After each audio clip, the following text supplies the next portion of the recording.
On this episode of Chicago Beer Pass, Nick and I have our island vibe going as we're drinking some tropical Oberon. We have a new brewery brewing out of the Moderne space. We talk about Nick's trip to Oakenroy and his trip down south to bourbon country, Louisville. And we get into a whole bunch of news, all that and more on this episode. Here we are, hitting up events, drinking our way through Chicago beer, and trying not to miss a thing. Yeah, because, the cork popped out, boom, it flies like fucking 10 feet. We're like, yeah, let's do it. All you have to do is add some fruit, stir it up, and ride that milkshake wave. Whenever I see him, I gotta take a photo with the most decorated brewer in Chicago, Jonathan Cutler. It'll be like the stuff you hear. Every time you go to Floyd's, all the music sounds like this. Raw, raw, raw. Sometimes you want a small beer, but really, you want a big beer. You gotta take in all those big aromatic hops. Hey, what are you doing this weekend? Waiting in line for a bottle release? Should have never been a fad. The black IPA is delicious.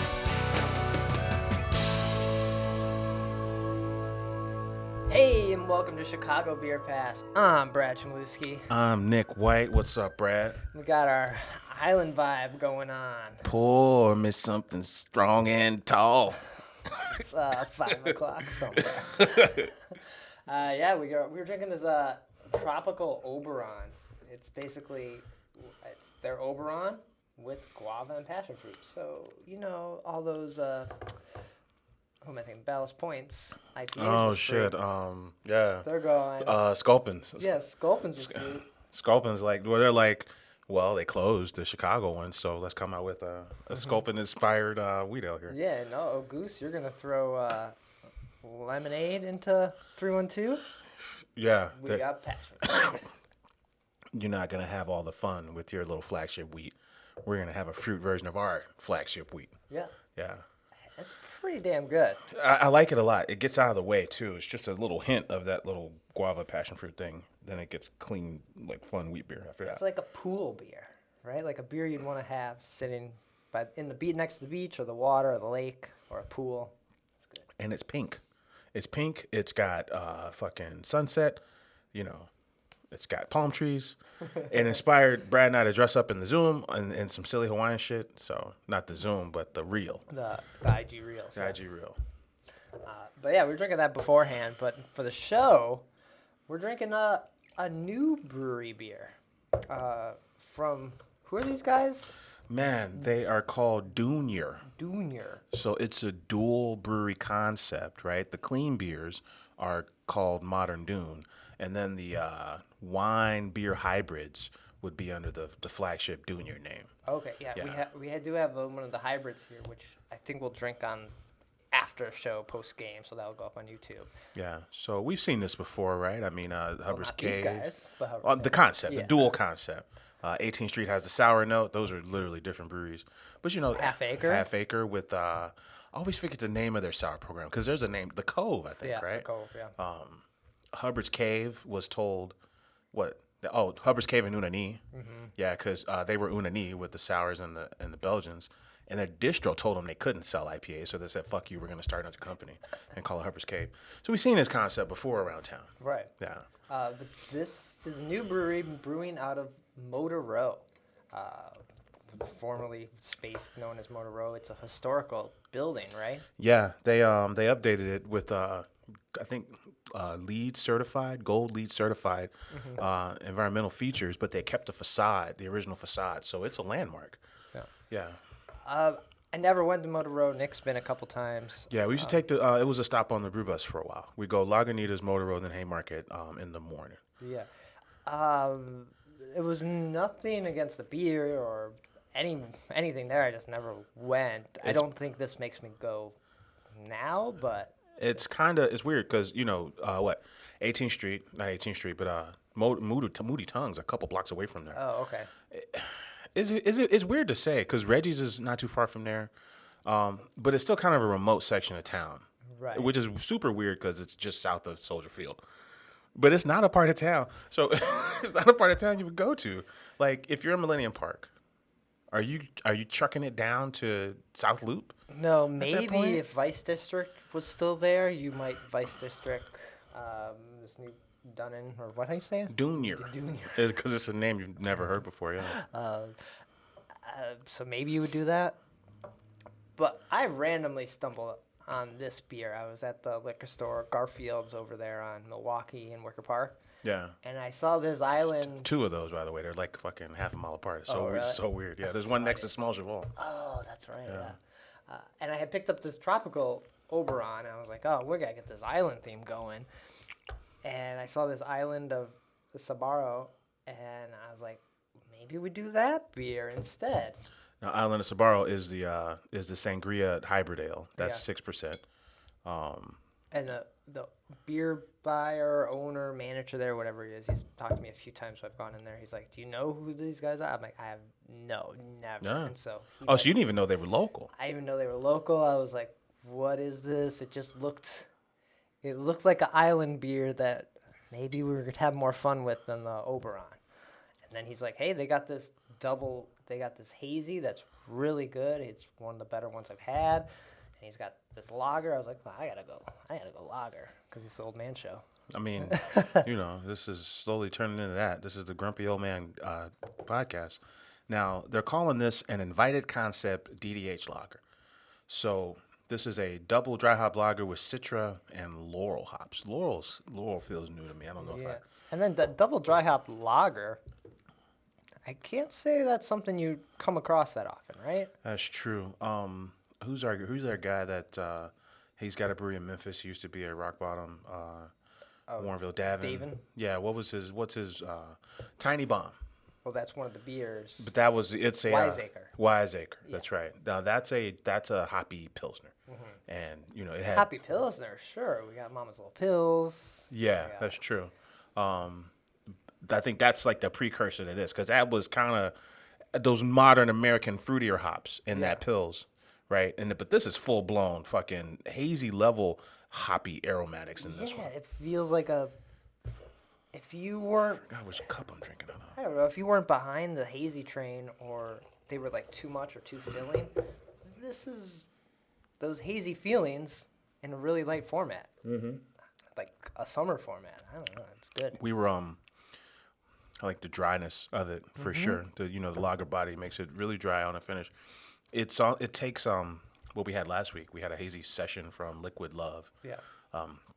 It takes that to the extreme and goes even lighter. Yeah, that beer was good too. I had the other one the other day. Yeah. So I'm kind of in on these. I'd rather see more of this than the milkshake seltzer format that I saw it fucking phase through. Or I don't want. Because that's not beer at that point. It's out of the category altogether. Yeah, I don't want that milkshake beer. I don't want this 15% chocolate brownie cream pie beer in the middle of the summer. And this beer, the can is pretty awesome. It looks like you just took a bunch of drugs and the picture's melting on you. Oh, this is very Fear and Loathing in Las Vegas or some shit, yeah. I dig this a lot. And then we're shifting the conversation, into classic beer flavors. So I'm down with that. So that's fun. So we're going to keep sipping on this, probably gush on it a little more as we get into this episode. But I want to hear, we're drinking a new beer, new brewery, and Nick finally hit up one of these new breweries that we talked about on an episode a while ago, the ones we missed. Yeah, man, much in the way that I forgot to mention about Duneyrr, that was a Ballast Point, Chicago taproom manager and a Lagunitas taproom manager that left those to go start something new in Motor Row space. Oh, man, rest in peace, Motor Row, by the way, because we had Frank on the show. Yeah. Yeah, and that was a fun episode. But, yeah, he's selling beer at McCormick Place. McCormick Place ain't open, right? It's selling at all the restaurants. All the restaurants shut down, and it was a wrap. But that space got some new life.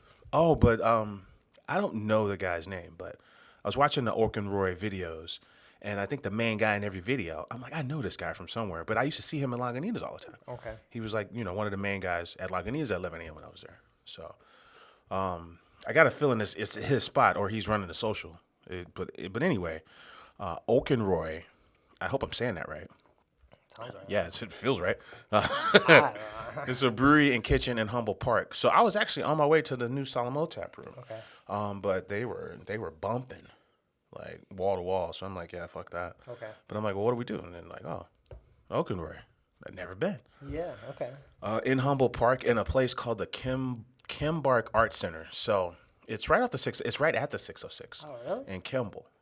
Yeah. So it's a little further west. And then there's a coffee shop. You know, it's like a full city block. And there's an art gallery, a coffee shop, and then there's this brewery kitchen. Yeah. Very minimalist, very lots of windows, lots of bright colors. Almost feels like it could just be, just a cool little hip restaurant. Doesn't necessarily feel like a brewery, which honestly, we talk about Chicago all the time and the depth of the types of breweries here. Yeah. Like I kind of dig that it's kind of off kilter, right? I feel like all their beers are named after dogs when you go to their website. Really? So they all got some weird, wacky names. I think I tried a Baltic Porter, and then we tried I wrote it down. It was like a lager. It was a smoked Keller beer. No, those are some different style. I feel like Yeah. Baltic Porters are like a beer. It's like a beer that I want to like, but then I get it and I'm like, You're like, eh. Goose had one a while ago, and they debuted it at Hop Leaf. okay. But it was like 6. It was like 6.5%. This was more like 4.2. Yeah. And it was just like, okay, because you forget. So almost like a mild? Exactly. It's like an English mild, but in a lager version, you forget a Baltic Porter is a lager. Oh, yeah. But so it's got those English mild vibes, though, for sure. Okay. Yeah, it was super chill, man. They're making, you can get hummus. Here I am eating golden hummus, right? And like little leaf, like little lettuce wrap hummus. I don't really eat that kind of shit. What? But it's like a very small menu. Oh, You can okay. either get like some whitefish, or you can get like a hummus plate, right? It's like it's just not.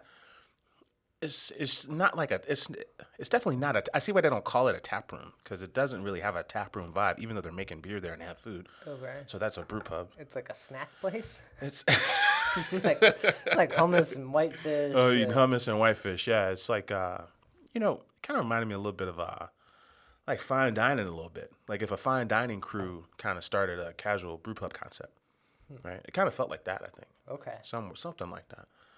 I had never really experienced anything like this before. It was actually kind of cool. I have not ordered a hummus plate in Yeah. like a really long time, because it was like that every brew pub or every beer bar had a hummus plate, and they would charge you way too much like, for here's- what it was. It was like, here's $15 for something that cost us $3. Yeah. And it's like, that wasn't very good. Why'd I get that?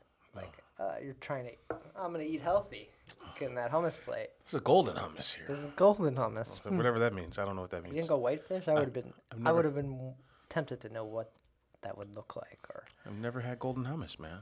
I guess what was it then? Shit, chickpea or some shit? Well, yeah, that's all. Oh, shit. Oh, Golden chicks. it was golden chicks, man. Did you have any other beers? I think those were the only 2 beers. Yeah. How were they? I was a huge fan of the dark lager. Okay. The Keller beer, there's a lot of smoke coming through for that really light body. Okay. Not as much smoke that was in that Maibach we had a couple weeks ago. Thaw? Yeah. But I thought it was fun. Okay. Like, and then they come in rocks glasses. It's kind of clear round rocks glass, which is different. Yeah. Okay. Yeah. So it was an interesting stop. Would you go back over? You got Salem Oath there. You got Middlebrow. You got Yeah. Pilot Project, not far. Yeah. I feel like if Pilot Project had a kitchen, it would feel a little bit like this place. They have food, don't they? They do?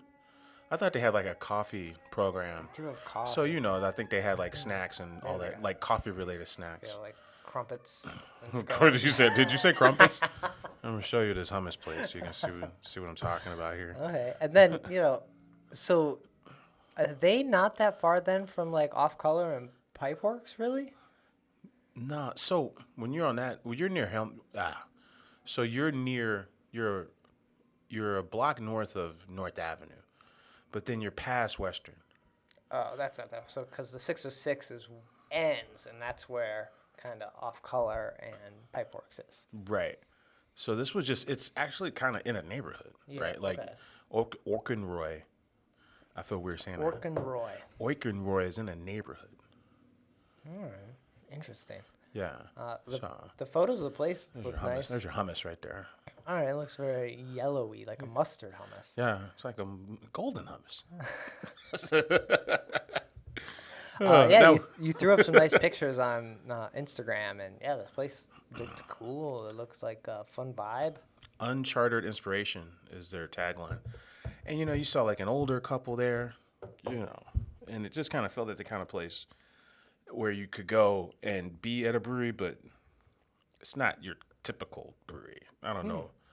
I mean, that's not the best descriptor, but, it just... It's almost like what's that? The place out in the suburbs, the one I've gone to. It's like feels like Colorado brew pub. Twin Peaks? No, not Twin Peaks. The one. I don't know. Just throw shit out there. There's like a brewery aesthetic for Chicago in general, like wood or metal, and then you throw in other ones like Oakenroy or why can't I remember? Out south burbs? No, it's the X2 Brothers guy. Well, where is it? Mike and Oak. Oh yeah, Ike and Oak. Ike and Oak. Yeah. Like that doesn't feel like Chicago brew pub. It feels like Colorado, Pacific Northwest brew pub. So it feels different and it feels like a fun vibe. That's very true. Yeah. So I appreciated it for that. Mm-hmm. I knew if I went to Solomoth, I knew I was getting a $4 loo. Right. And I knew I was hanging out in a place that, I think something said it felt like a Wisconsin Den or something. Wisconsin Den. Okay. Like a little, where you go get your fish fry in Wisconsin. Probably feels like Best. You ever been to Best Intentions on Armitage? No. Yeah, it probably feels like that. Okay. I love that place, man. I'm sure that Salmo tap room is like, it's hopping. Oh, dude. Like, it's got to be like, they love to party, and it's Logan Square, Avondale now. People love new. We're from like a full block away. You can see there's no way you're going in this joint. They're often wearing seltzers with city water. That's true. I forgot about that. Yeah, last 2 nights I was drinking city water, and I was like, this is just what I want. It just the works. Last few days, it was just like, I don't want to think about what I'm drinking. I want flavored water that has alcohol in it. Hashtag party water, like the Haymarket hashtag deal. That was just kind of. I really see it's almost like a Baba Booch is talking about like kombucha or alcohol kombucha beers. It kind of fits in that with seltzer. It's like, I don't really want a beer, or I only have some hazies in the fridge. I have these. I'll just drink these. Modern beer is kind of like, we love exploring the flavors of beer, but you kind of want beer to connect you to other things, right? You kind of want to feel like there's this thin line that's connecting me to something else. Right. So that's like you're talking about with the city waters. But if you're thirsty, you just want something to quench the thirst. The juice isn't going to quench that thirst, but some city water might. That's a fair assessment. Yeah. That's cool. Well, I'm glad you finally checked out that spot, and I was hearing so much about it. Yeah.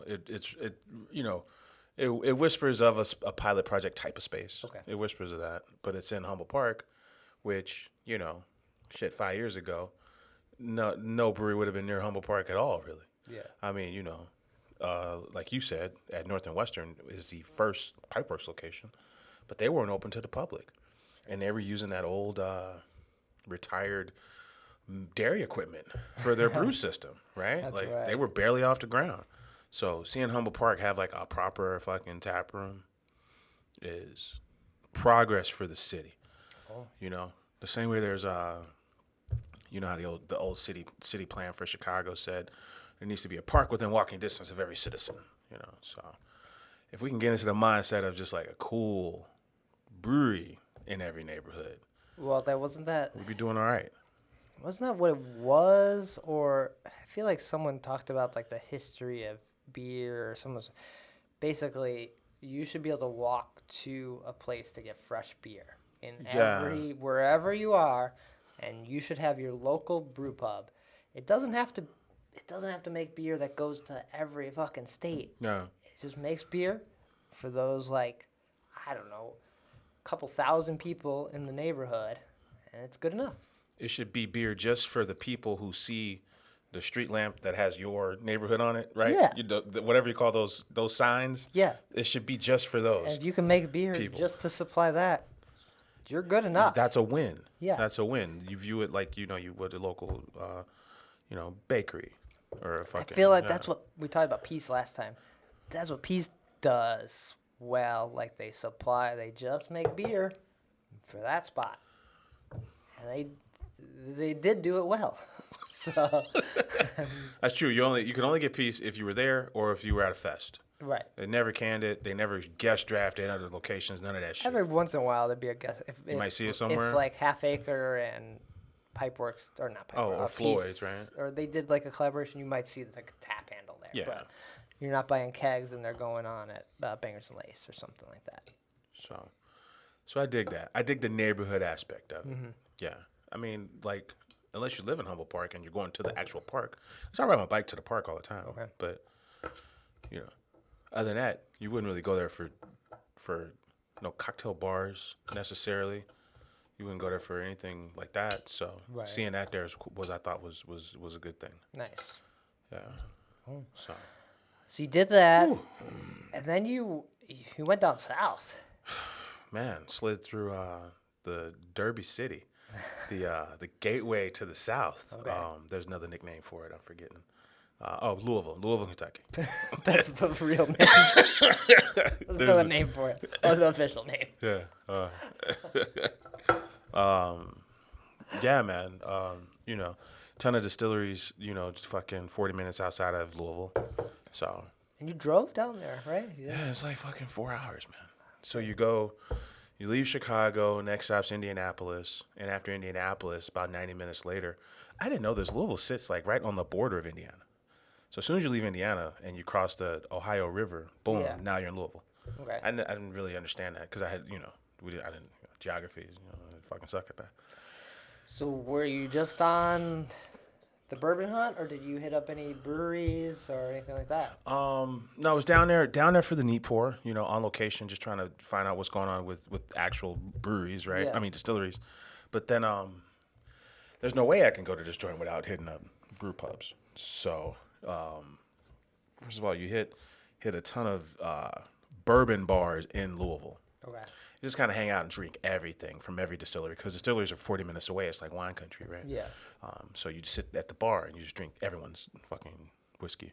I feel like with the neat pour, you have a better understanding of that stuff. Because last time I was in Louisville, and it was like, I don't know. They have like flights. Places have flights, Yeah. and you're like, I'll take this flight. I don't know I have no like framework. I have no base. So. No understanding. Yeah. And then a lot of these bars are pouring like, I think employees, you know how it is. You work at Goose, you get a case of beer every month.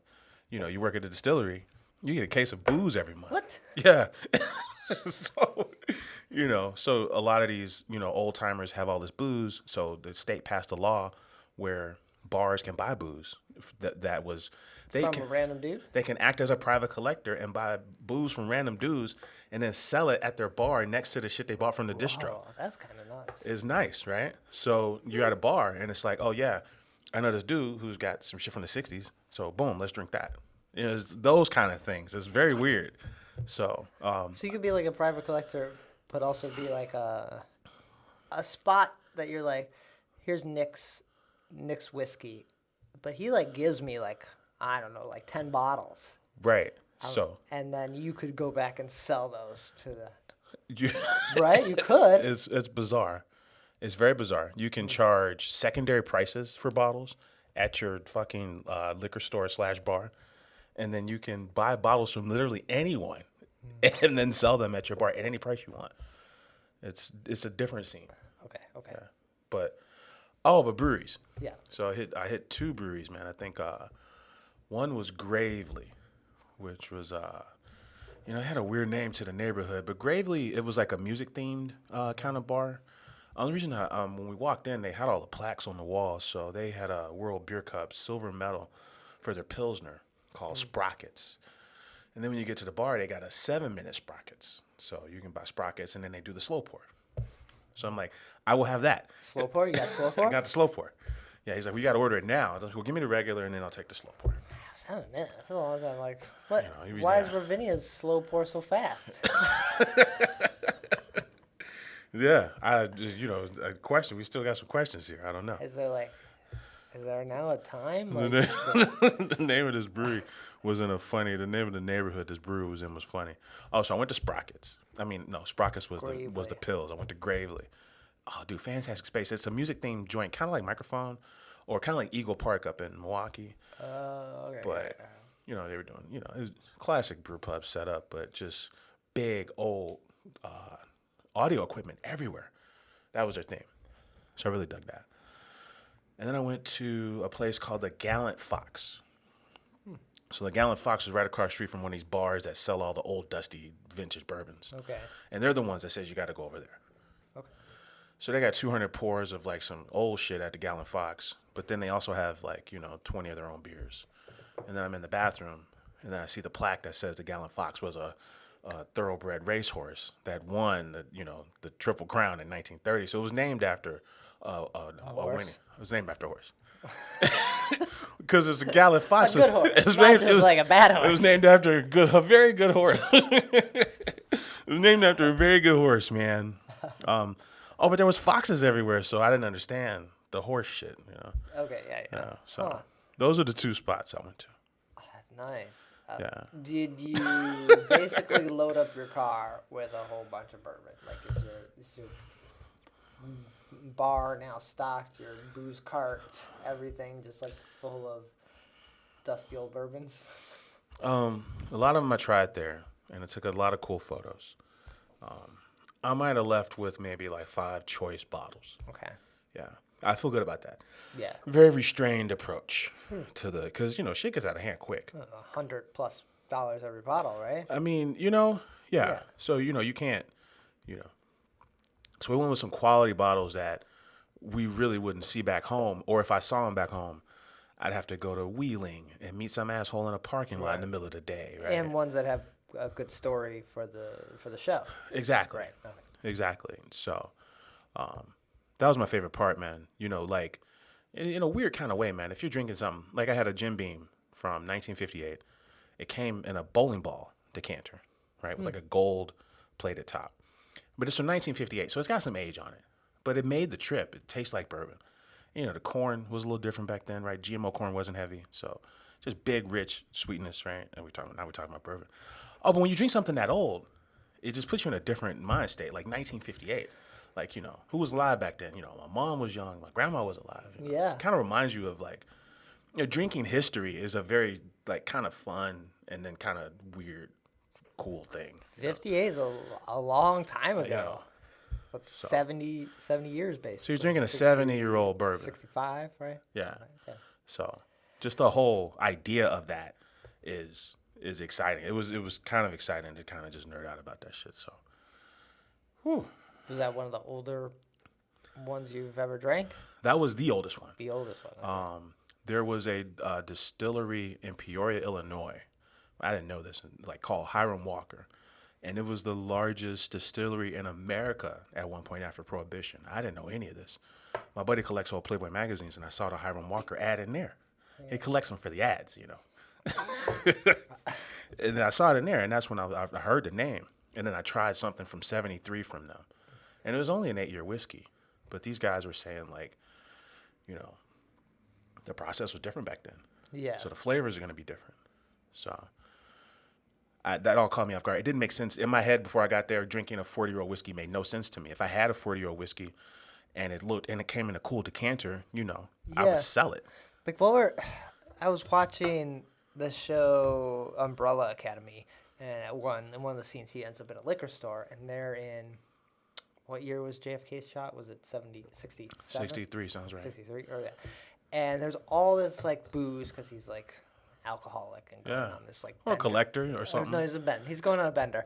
And I was like, my tiki cup has ass cheeks, by the way. yeah, this is the butt one. That's what the butt one is. This is the butt. Oh man, I'm like, but I was now my fingers in the ass.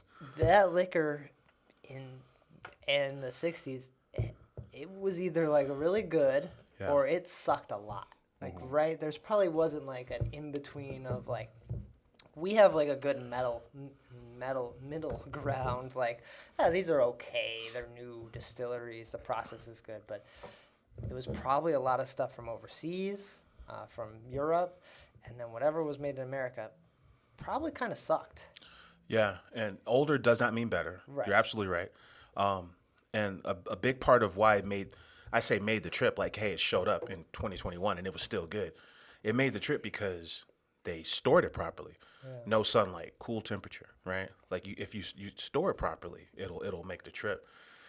And they would get like really nerdy and talk about like, and as breweries got bigger and the commoditizing of whiskey got bigger, the smaller breweries, the smaller distilleries would use like all fresh ingredients with every batch. Yeah. Fresh yeast, fresh corn mash to start out, right? And then now they use a sour mash where they'd leave a little bit in there for consistency's sake. So the flavor's always the same. Okay. So you got the starter with every batch, right? But that's a different flavor, Yeah. In fact, you have to like proof it down more to get rid of that sour mash flavor, right? Okay. But if you were doing it back then, the way whiskey started in this country, it was all fresh ingredients every single batch. And every batch was different. I don't know. It's like it almost makes you wonder, like now, everyone's super nerdy about everything whiskey, beer, anything. It's like, did people give a shit at that time? Where they're like huge whiskey bourbon nerds in the 60s looking for that, or were they just like, cool, keep it coming? I don't know. It's weird, like, idea. Yeah, I'm guessing because, the 70s, the shit took people stopped drinking whiskey in the 70s and started drinking vodka. Whiskey was like your granddad's drink. Right. People drank vodka. Martinis were in vogue. So the whiskey folks started making like decanters and shit, Let's make a tiki one. Let's make one that looks like a cow. Let's make all It's the fun. We got to like, we need to do people something. want to have parties. And then you can keep this art after you done drank the whiskey. Yeah. So it did, it went out of vogue. It went out of vogue and then it came back. Mm-hmm. So. But I feel like that 70s, 80s, just for all alcohol, just shitty. It was just bad. Like, I wonder if anybody cared. I think they cared about the processes, but I think like nobody back then they weren't saying, "Hey, we're gonna make this Maker's Mark in 1982, and if you sit on it for 20 years, it's gonna be amazing." No one was thinking that. Right. It was all like profits and like get it out now, get people to have it. But it's actually one of the most regulated products in the country. The first Consumer Act was for whiskey. Mm-hmm. The Ball and Bond Act, because they were throwing all kind of weird shit in whiskey in the late 1800s. Okay. Like not poison, but turpentine and beets, and all like kind of just watering it down. All kind of weird shit. Yeah. So. Interesting. Whew. Oh. Yeah, we went off the rails there, bud. Yeah. All right. So those are some good stops. We do have a little bit of news before we get out of here. One, we were talking about Solemn Oath, and I saw an email come in, and they're like, order for delivery now because July 1st, Chicago goes back to pre-COVID rules for delivery. Really? So COVID happened, and we're all going to go back to the same shit that we were doing beforehand, and breweries cannot deliver. I don't know what happened with the guild working with the state to have breweries deliver to consumers. I think that's all gone. Man, I thought we had the beer, BER, the bill that was, we got that letter from the guild saying, talk about the beer act. July 1st, it all goes back to breweries cannot deliver to consumers. Man, I was kind of hoping it would, be like wine. You can get wine from all across the country. Right. I thought it was going to go towards that. And I think that's just not great for all these breweries. I don't think now it was as much as needed, but people like Solemn Oath, I might order a case from them and have it delivered, especially if you're having a party or something like that. Like, I need a bunch of beer. Just deliver it to me. Kind of bummer. That sucks, man. So I hope the guild and this bill gets it all sorted out so we can kind of make this happen. Yeah. And then Skeleton Key. Yeah, man. There was a tornado that whipped through the West Burbs. Skeleton Key had their equipment's intact, but their entire tap room was fucked. Mm-hmm. Yeah, I think like the roof and all this shit kind of ripped off. So. And So are they done, or are they like rebuilding it? Man, they had a GoFundMe microphone. Somebody who works at microphone set up a GoFundMe for Skeleton Key, and they almost took in like $100,000 in like 3 days. Damn. Okay. So, so good for them, man. It sounds like they're on the road to recovery. Yeah. I don't know if you remember, we were talking to the Skeleton Key guy when we were at Oak Park. He had a really cool Skeleton Key shirt on that kind of was reminiscent of like the Hams logo, and we were talking to him about that. Oh, I don't remember. And I got a buddy who's out in like Bolingbrook, it's masseuse, and she's always talking about how they do a lot of hip hop shows at Skeleton Key and how we need to come out there. And I'm like, you're in Bolingbrook, that shit's in Woodridge. These parties are 11 o'clock on a Wednesday. Sure. So I've never been to Skeleton Key. I've never been. I've only had them at festivals. It's one of those places I know exists, but I just haven't made it to. Same. So it was cool to see. Yeah, everybody rallied around him, got him some cash, and and then they're brewing at Miskatonic now. Oh, nice. Okay. Yeah, and then there's a ton of places, like even Alarmist got involved. They're all selling kegs of Skeleton Key product now, and I'm pretty sure that stuff wasn't on their schedule to sell. Right. But they're kind of doing it as their way of helping out. Right. I think Alarmist, if you were buying the beer, all the money went back to Skeleton. Like nothing went to Alarmist. So if Yeah. $5 pour or whatever, it was like, this is all going to them. We get nothing. We had nothing for this. So. You talk to some brewers, and and they'll tell you, hey, the days of the kumbaya, rising tide floats, lifts all ships, all that brotherhood shit is kind of out the window, right? And they're competitors, right? Like they're gunning for tap handles, right? It's not just the big boys like Dogfish or Sam Adams. It's like Off Color versus Rev. Yeah. For fucking handles at bars. So to see that pre-COVID, that scenario, and then to see this, where there is some elements of a kind of a neighborly, brotherly thing going on there. Right. Yeah. Yeah, that's great to see. So Glad everyone's helping them out. Support them if you can, or hopefully they get back on their feet, get the tap room rebuilt. a fucking tornado ran through their tap room. I would lose my shit. There was a tornado in Rogers Park about a year ago. Right. I remember someone posted in community or motion graphics Chicago. They're like, everyone stay safe out there. And I was like, I don't know. It's like stormy. And I don't know. What, did you lose power? Like, I didn't even know there was a tornado until the next day because nothing often happens in Chicago. No, it's the flatlands. There's no hurricanes. There's no tornadoes. Right, and there's not enough space for tornadoes to usually touch down. Shalana was saying she was in her living room in Rogers Park, and it was coming down the street from the west going into the river. And there's videos out there of people who have lakefront houses. Yeah. And they're saying, babe, come check out the tornado. And then it's so heavy, they're like, oh shit, and they go in because you can see this thing over the lake. Right. The lake is the only place it's going to be able to touch down, in the middle of Logan Square. It's not. It's not touching down. Not touching down. It's just gonna. Can't.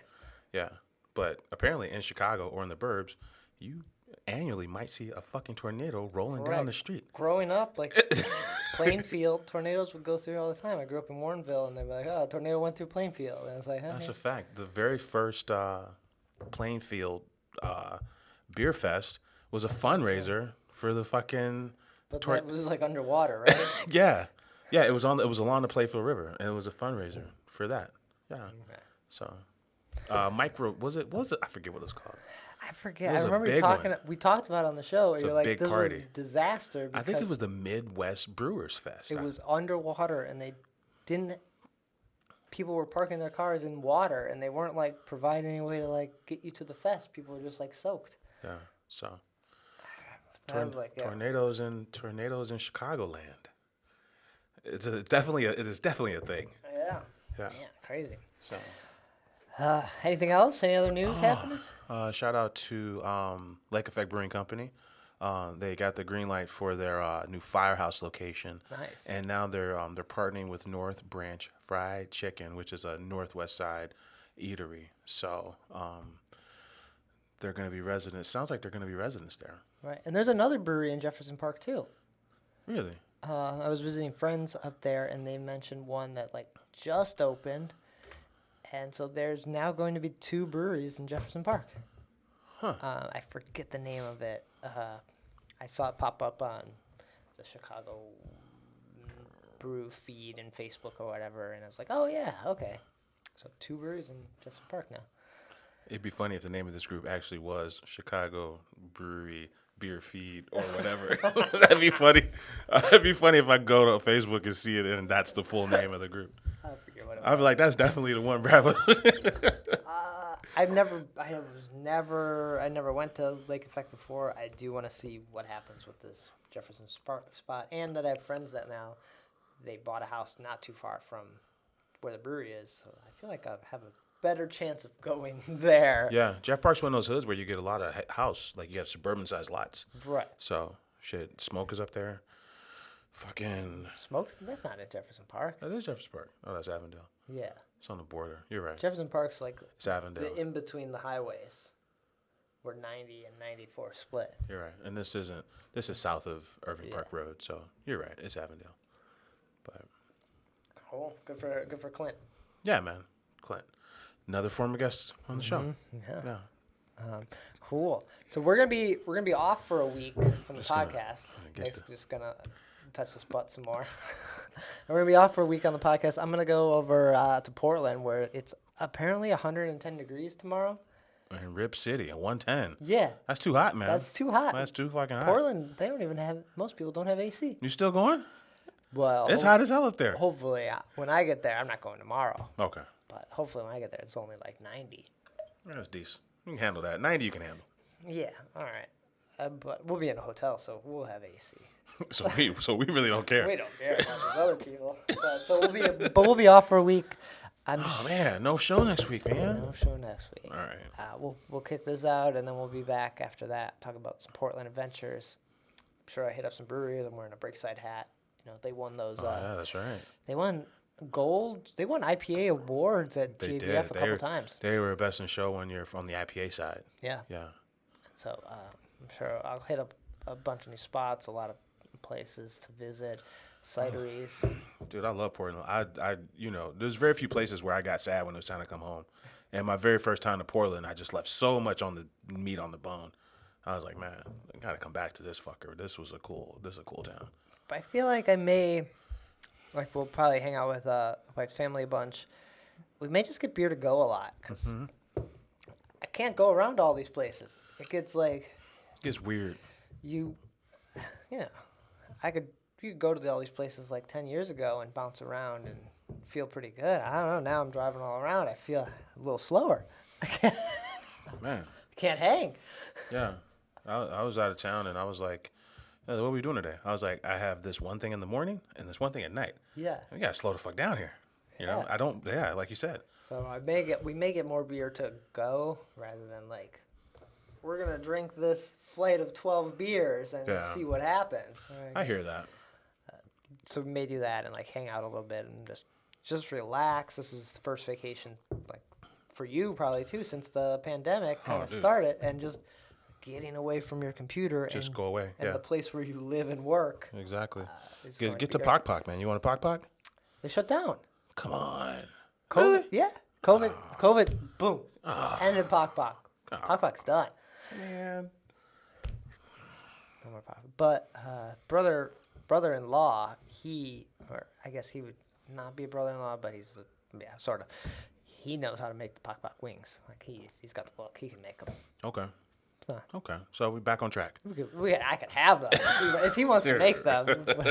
Let's take him some Malort. You know. Oh yeah, you picked up the anti-hero. Anti-hero Malort. Yeah? I haven't had it yet. No. No, I left it. I bought it and then we left. Did you buy it from the brewery or did you buy it? No, you got to get it from Benny's. Benny's. It's $20. So it's pretty good price. I honestly got it for the artwork. Yeah. You know, because I got the Jameson one. You know, the Jameson Revolution one. The artwork looks cool. There's 4 different artworks to pick from, which was nice. You know, you got anti-hero in a leather jacket smoking a cigarette. I picked anti-hero on a bird, a flame-throwing bird. I got that one. Not a dragon, a bird. I mean, it probably is a dragon. Now that we're saying it out loud, I'm pretty sure it's a dragon.